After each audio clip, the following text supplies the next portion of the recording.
to try and solve this cube as fast as I can. And here's the cube.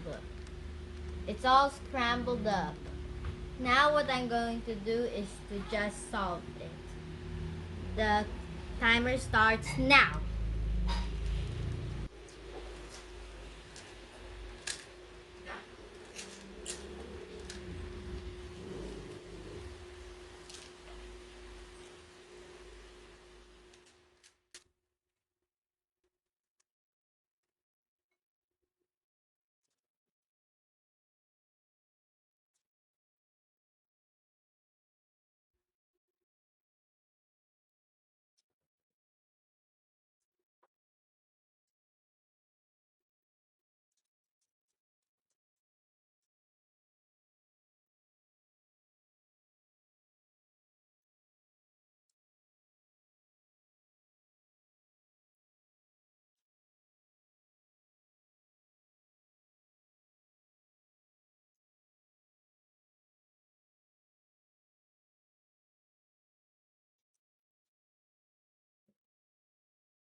Done!